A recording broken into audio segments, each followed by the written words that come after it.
Picture a night so cold that trees split open with a sound like rifle shots. A wind that carries ice crystals sharp enough to cut skin. A world buried beneath 4 feet of snow, where every breath freezes on the lips and the sun disappears for weeks behind a wall of gray. This is winter in the northern woodlands, 700 years ago. No electricity, no metal stoves, no glass windows, no wool blankets, no down jackets.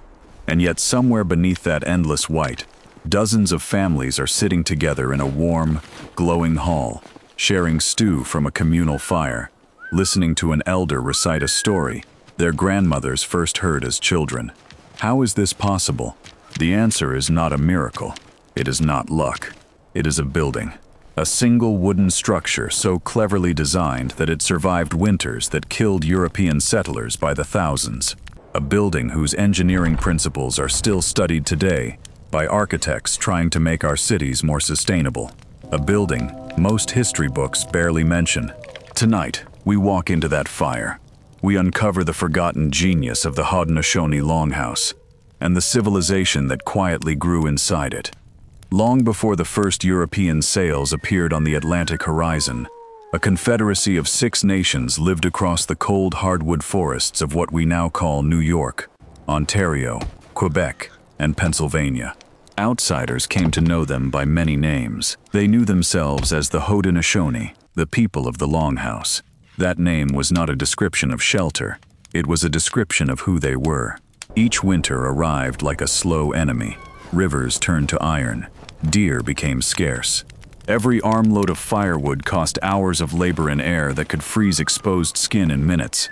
Yet the Haudenosaunee did not spend those centuries trying to defeat the cold. They spent them studying it. They watched how snowdrifts collected on the leeward side of hills. They noticed how smoke behaved in still air versus wind. They learned which young trees bent without cracking, which barks peeled cleanly in spring, and which woods burned slow through a long night. Observation became knowledge. Knowledge became engineering. Engineering became tradition, carried hand to hand by generations who understood something we are only rediscovering now. That the forest is not a resource to conquer, but a teacher patient enough to wait for you to listen. Their greatest lesson was never written down. It was built. Most great buildings begin with a foundation of stone. A longhouse began with a decision made in a forest, sometimes years earlier. Builders did not seek out the largest, oldest trees. Those were too proud, too rigid, too easily broken. They searched instead for young hickory, elm, ash, and cedar saplings. Slender, straight, alive with the flexibility of youth. Timing mattered as much as the tree itself. Green wood, cut in spring while it still carried the memory of rising sap, would be bent into shapes seasoned lumber would refuse. This was not folk wisdom. This was material science, understood centuries before science had a word for it. Rows of poles were driven deep into the earth in 2 parallel lines, sometimes stretching more than 200 feet across the clearing. Then, pair by pair, opposing saplings were slowly drawn together and lashed at their crowns, forming a series of graceful arches. The wood groaned. The lashings, thin strips of the inner bark of the basswood tree, tightened as they dried, gripping each joint like a fist that would never let go. Not a single nail, not a single piece of metal, and yet joints strong enough to carry the weight of snow for months. Standing inside that half-finished frame, you would see something almost skeletal, the arched ribs of a great sleeping animal made of living wood, waiting for its skin. But a skeleton alone cannot survive January.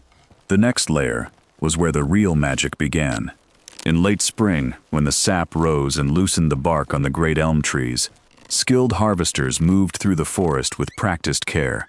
Stripping bark could kill a tree if done carelessly, and killing a tree carelessly was, in Haudenosaunee thought, a small betrayal of the covenant between people and land.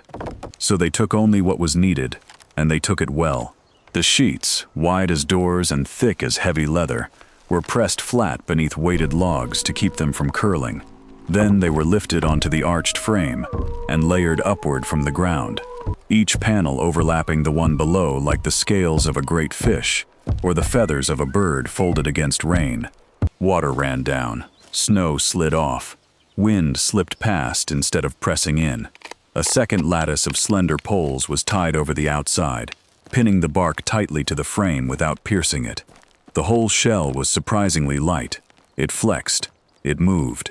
In a storm, it did not brace itself against the wind like a stone wall. It swayed with it, the way a birch sways, absorbing force instead of resisting it. This was passive architecture in its purest form, a building designed to lose an argument with the weather so gracefully that the weather forgot to keep fighting, but warmth was still a problem. And the solution the Haudenosaunee found for warmth is where the design becomes almost impossible to believe. Inside the Longhouse, the central aisle was lined with fires. Not one great hearth, but a series of them, sometimes 5, sometimes 8, sometimes more, spaced along the length of the building. Each hearth was shared between two families whose sleeping quarters faced each other across the flames. This was not simply an efficient use of fuel. It was social architecture. Every fire was a small parliament of neighbors, bound to each other by proximity and warmth. Above each hearth, a narrow opening was cut through the bark roof. These smoke holes were fitted with adjustable flaps, and someone was always paying attention to the wind. When the storm blew from the north, the northern flaps closed and the southern ones opened. When the wind shifted, the flaps shifted. There were no valves, no thermostats, no engineers on staff. There was only observation, carried in the bones of people who had spent their whole lives reading the sky. Now here is the part that seems almost like sorcery. The smoke did not all leave. A warm layer of it, thin and blue, was allowed to gather high up beneath the curved roof, held there by the cooler air above the opening. That trapped smoke did two things at once. It radiated heat back down onto the sleeping families below, like an invisible ceiling made of warmth. And it cured the food. Braided corn, dried beans, medicinal herbs, strips of venison and smoked fish, hanging from the rafters above. One system: heating, ventilation, food preservation, insect control, all powered by fire and geometry. Modern engineers call this thermal stratification and passive climate design. The Haudenosaunee simply called it home.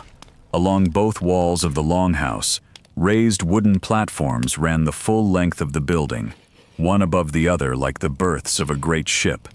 The lower platforms served as beds and benches. The upper served as storage. Every surface was covered. Woven mats of cattail and sweetgrass, cornhusk mattresses, deer hides tanned soft, and the deep pelts of beaver and black bear that held body heat like a memory.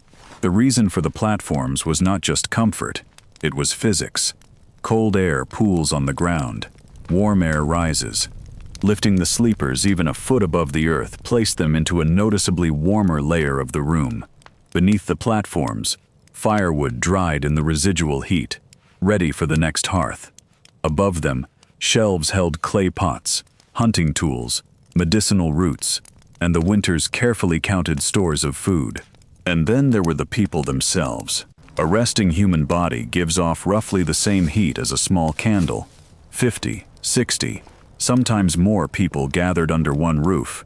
That is a slow, steady biological furnace no one had to feed with firewood. What looked to European visitors like uncomfortable crowding was, in the frame of Haudenosaunee engineering, a calculated multiplication of warmth. Every extra person was another quiet contribution to survival. Cooperation was not a moral idea decorating the building. It was structural. It was load-bearing. Take away the community, and the whole system stopped working. Which raises a question that shaped an entire civilization. If a building could only survive when its people cooperated, what kind of politics grows inside a building like that? At the center of Longhouse life stood the clan mother. She was not a ruler in the way European kings were rulers. She held something quieter, and in many ways, stronger. The authority to name the men who spoke for her clan in the Grand Council of the Confederacy, and the authority to remove them if they betrayed that trust. The men debated. The women decided who was allowed to debate. Leadership was permanently on loan. Meals rose from shared hearths. Disputes were mediated before they had a chance to harden into feuds. Food was distributed by need before hunger became a weapon. A clan mother was a diplomat, a judge, a memory keeper, and often the last quiet voice that could stop a war before it began.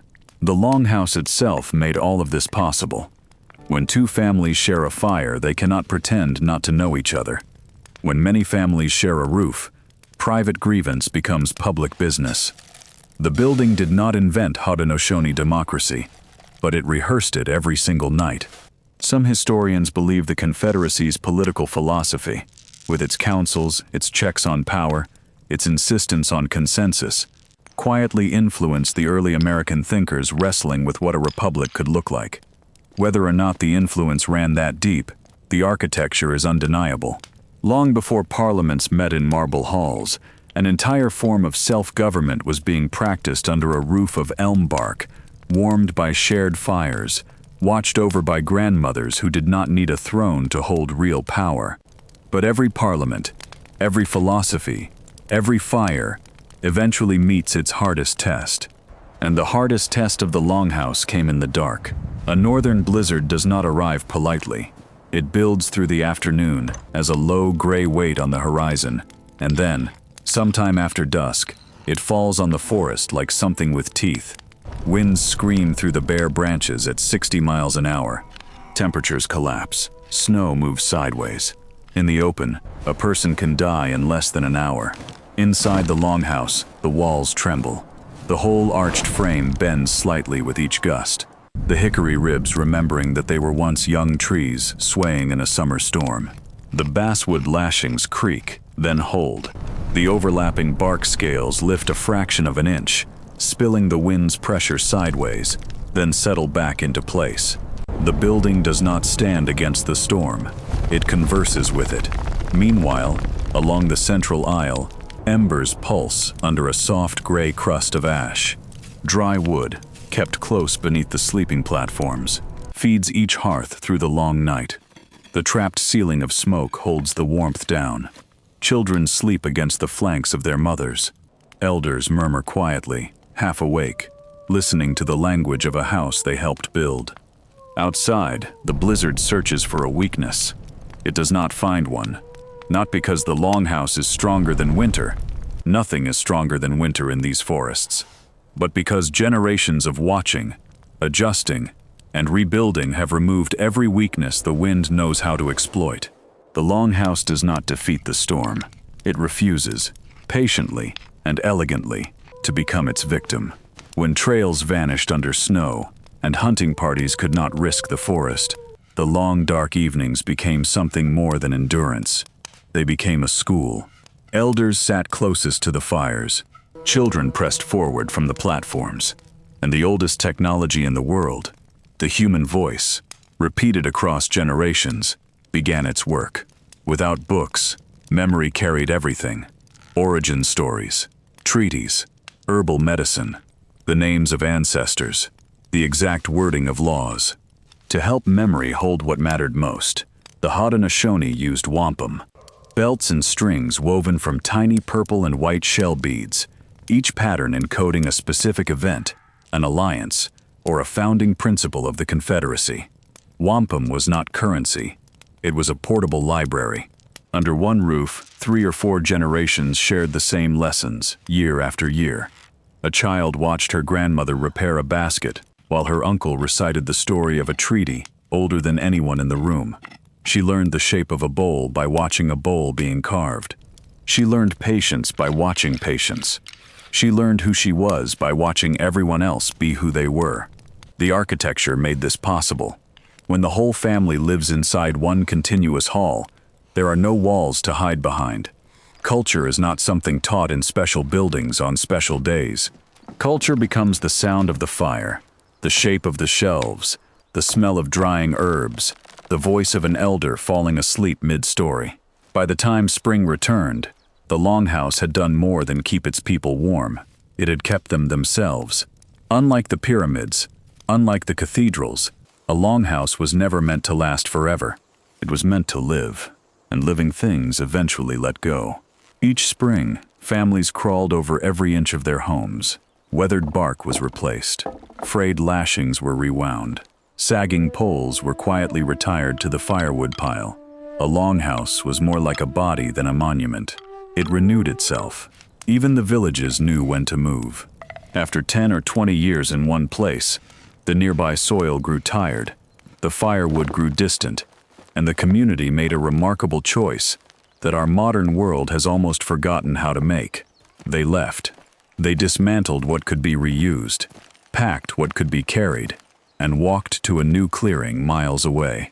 Behind them, the old village returned to the forest. Within a generation, saplings rose through the collapsed frames. Deer returned. The earth healed itself. There is a phrase for this in modern ecological design: regenerative land use. There is a phrase for it in modern economics: the circular economy. The Haudenosaunee did not need the phrases. They had the practice. They understood, quietly and completely, that a home which cannot leave when the land is tired is not really a home. It is a wound. At first glance, a longhouse looks like almost nothing. Wood, bark, rope made from a tree, fires on a dirt floor. It is easy to walk past such a structure in a museum diorama and see only the past. Look again. Look at the arched ribs and see a modern engineer's dream of flexible, wind-responsive design. Look at the overlapping bark and see contemporary rain screen architecture, the exact principle used on high-end buildings today. Look at the smoke ceiling and see passive thermal stratification. Look at the shared hearths and see district heating. Look at the moving villages and see regenerative agriculture. Look at the clan mothers and see participatory democracy older than most parliaments on earth. The Haudenosaunee did not build a house. They built a philosophy that happened to keep the snow out. A philosophy that said human beings survive best when they cooperate with the forest instead of clearing it, with the wind instead of walling it out, with each other instead of alone. A philosophy carried in the shape of a roof. We tend to imagine that wisdom comes from the future, from smarter machines, better materials, more clever inventions. The Longhouse quietly reminds us that some of the smartest technology on this planet grew slowly in a forest, generations before any of us were born, watched over by people patient enough to learn from it. The blizzard still comes. The fire still burns. The wisdom is still here, in the shape of an ancient roof under a northern sky, waiting, as it always has, for anyone wise enough to remember. If stories like this pull you closer to the forgotten intelligence of the ancient world, walk further with us, here on Dark Origins, where we uncover the engineering, the survival, and the quiet genius that built human history from the ground up.